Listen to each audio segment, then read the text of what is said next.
اچھی اچھی باتیں پڑھنے کی عادت ہو تو اچھی اچھی باتیں کرنے کی بھی خود بخود عادت ہو جاتی ہے۔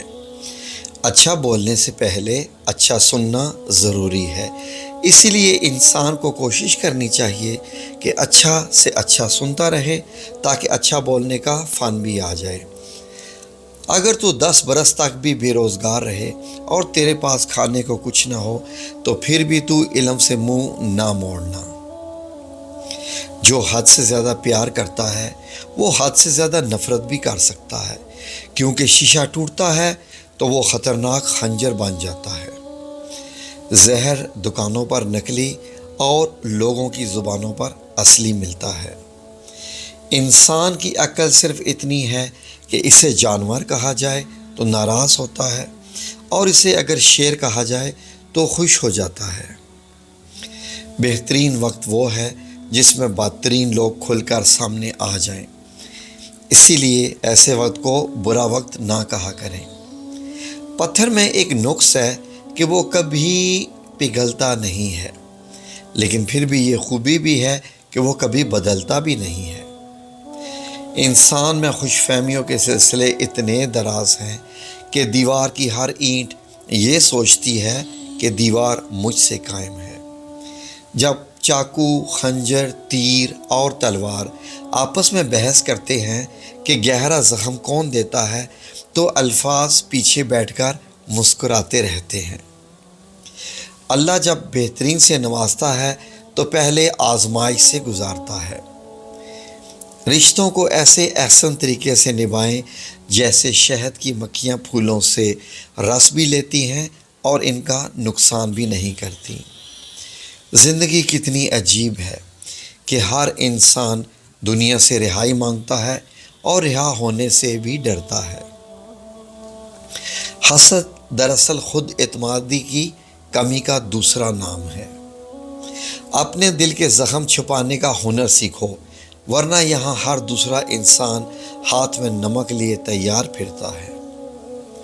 انسان زندگی میں ہر لمحات بھول سکتا ہے سوائے ان لمحات کو جب اسے اپنوں کی ضرورت تھی اور وہ دستیاب نہ تھے۔ دروازے پر یا دل پر دستک کا تسلسل مانگنے والے کی شدت کو ظاہر کرتا ہے۔ ہمارا تعلق آج کل اس نابینا معاشرے سے ہے جہاں اپنی اداسی کا یقین دلانے کے لیے آنسو بہانے پڑتے ہیں اور بیماری کا یقین دلانے کے لیے مرنا پڑتا ہے۔ فقیر کی بھوک صرف اس کی جان کھا لیتی ہے، جبکہ سلطان کی بھوک ملک و ملت کھا جاتی ہے۔ کچھ لوگ آپ سے صرف اتنی محبت کرتے ہیں جتنی وہ آپ کو استعمال کر سکتے ہیں۔ جہاں ان کا مفاد ختم ہوا اور وہاں ان کی محبت بھی ختم ہو جاتی ہے۔ زیادہ کی ہوس انسان کو حاصل شدہ کا لطف نہیں لینے دیتی۔ کسی ناقدر شخص سے محبت کرنا ایسا ہی ہے جیسا آپ سونے کے پیالے میں آب حیات پیش کریں اور اگلا بندہ اسے ہونٹوں سے لگانے کی بجائے پیر دھو لے۔ جب انسان کا غم یا انسان کی خوشی حد سے زیادہ بڑھ جائے تو دنیا اس کی نظر میں حقیر ہو جاتی ہے۔ بغیر نقشے کے تو پرندے بھی اپنے مقام تک پہنچ جاتے ہیں، مگر انسان ہے جو دل سے دل تک پہنچنے میں ناکام رہتا ہے۔ رشتوں کو جڑے رکھنے کے لیے کبھی کبھی گونگا، بہرا اور اندھا بھی بننا پڑتا ہے۔ اگر آپ حادثاتی طور پر کسی دوسرے سے 2-4 کتابیں زیادہ پڑھ جائیں تو اسے ہضم کرنا سیکھیں، دوسروں کا جینا حرام نہ کریں۔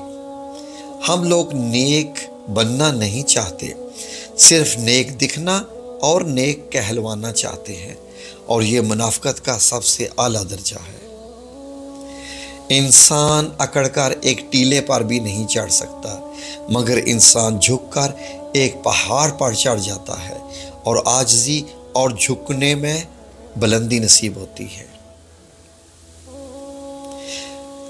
زندگی مسلسل ایک امتحان ہے۔ یہاں 10 بار گر کر 11ویں بار اٹھ جانے والے کو کامیاب انسان کہا جاتا ہے۔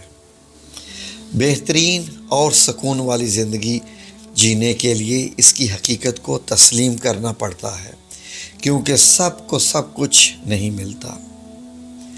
اللہ کے ہاں مقام صرف دل کی کیفیت کا ہے، جس کے دل میں جتنا ایمان ہے۔ انسان اور اللہ کا تعلق حرف الف جیسا ہے، جو کہ ایک سیدھی لکیر ہے، جس کے ایک سرے پر اللہ اور دوسرے سرے پر بندہ ہے۔ پریشان نہ ہوا کریں کبھی بھی، کیونکہ اللہ بھی دروازہ وہی کھولتا ہے جس کی چابی آپ کے پاس نہیں ہوتی۔ جب دولت قریب آنے لگتی ہے تو دو چیزیں ظاہر ہونا شروع ہو جاتی ہیں، ایک دروازے پر زیادہ سائل اور خوابوں میں نعمتوں کا نظر آنا۔ مرد کی ایک عجیب خصلت ہے، اس سے مکمل مل جانے والی چیز سے اکتاہٹ ہونے لگتی ہے۔ انسان دنیا میں بہت سے برے کام مختلف قسم کے خوف کی وجہ سے کرتا ہے۔ اگر اللہ کی مدد پر یقین کامل ہو تو انسان برائیوں سے بچ سکتا ہے۔ خواہشات سوئے ہوئے کتے کی طرح ہوتی ہیں، ان کے اندر خیر و شر پوشیدہ ہوتے ہیں۔ انسان اگر روٹی کے خشک ٹکڑے پر یا رزاق لکھ کر اگر اپنے پرس یا جیب میں رکھ لے تو بہت جلد دولت مند بن جاتا ہے۔ اپنے مقصد میں کامیاب ہونے کے لیے اپنے نفس کے خلاف جنگ لڑنا پڑتی ہے۔